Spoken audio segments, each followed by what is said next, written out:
Hey, what's up guys, Nintendo, and although it may be a year since this game came out, I still feel super passionate about it, so I think it would be an appropriate way to start off game reviews on the channel.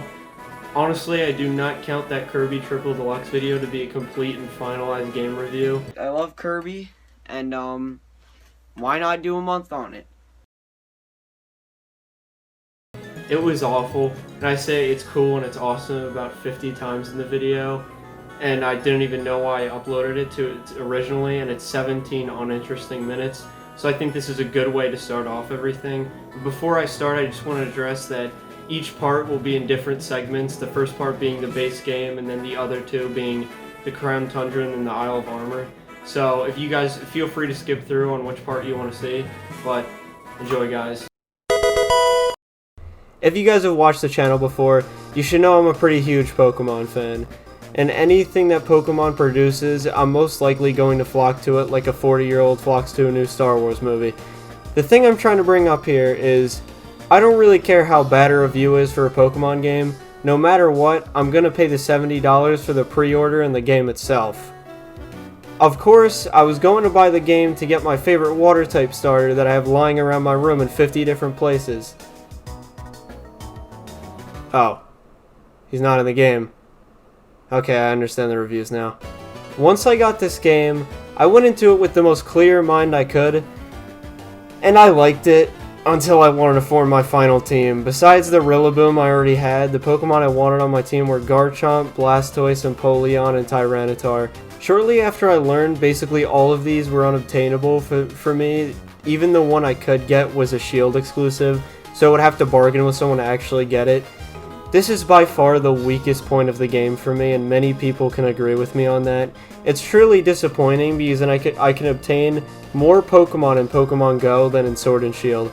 Pokemon Go is a fucking mobile game and can handle more Pokemon than Sword and Shield. The reason that they gave for not every Pokemon being available in this game was that they were working on animations and graphics, but really I could put a tree from the N64 and one from Sword and Shield, and you wouldn't even know the difference. I prefer quality and overall gameplay over graphics by a long shot. Pokemon doesn't need to look like Forza Horizon 4, it never has to for people to buy it, but they should have patched it up more. Many times Pokemon would render only when I was walking right next to them. If I was walking in a slightly different area, I couldn't see them. And Pokemon basically lied to us in how they were trading better graphics for more Pokemon. Punch-Out Wii, a game from 2009, has better animations and graphics than this. To prove my point, Pokemon left a fucking mouse in the game. I can't at all say I'm a developer or a perfect editor, but you should take more time to make sure something is perfect. Although I'm not the best at looking over my videos at all, and a lot of the times I leave stuff that's unnecessary in, I know I'm not developing a full-fledged game that belongs to one of the biggest media franchises of all time. I beat this game in under a week. Although it was underwhelming, I can't say I didn't have fun with it. Me and my cousin and my friends would have a good time with it.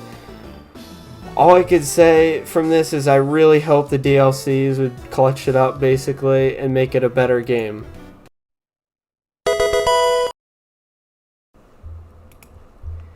At the time the Crown Tundra and Isle of Armor was released, I was moving and I wanted to get as much time with my friends as I could. So I tried to take some time off games, but about 3 weeks ago, when I finally got the courage to put this game on my Switch again, I enjoyed it a lot more than the first time I played it.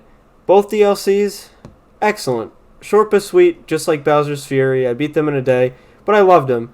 It's hard to say a DLC is better than the base game, but it really is. Simply for the fact that you can obtain most of your favorites now. I was happy over this, but since these came out, along with it came Pokemon Home. Sure, Pokemon Home is great. If you have the money for it, and besides the $15 you have to pay, you have to drop another $5 to get banked from an obsolete console, just so you can transfer your older Pokemon to new games. Did I buy it?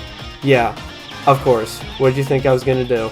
I enjoyed it, and I'm happy. I don't regret it as much as some of the Fortnite skins I got. The DLC added a lot more. Closure to this game was needed. more became known and it was more enjoyable. I love catching the legendaries, and I love the basic Pokemon that came with it. One of the things I couldn't get my hopes up with playing the final part of the game was the soundtrack.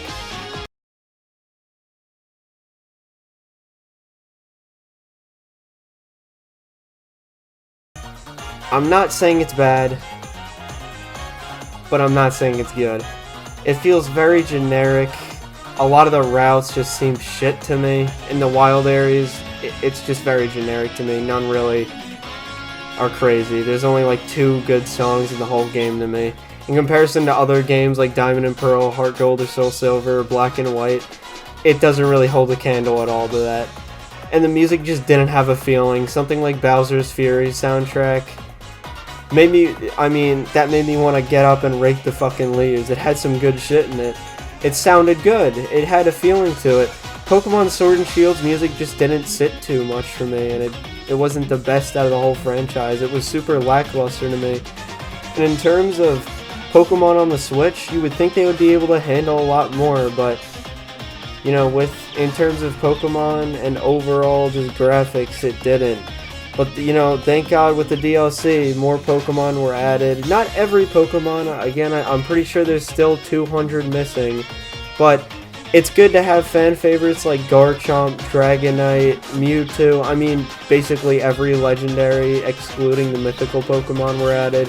So, it was a lot of fun. They added a new shiny method. It was good. The DLC was good. I liked it.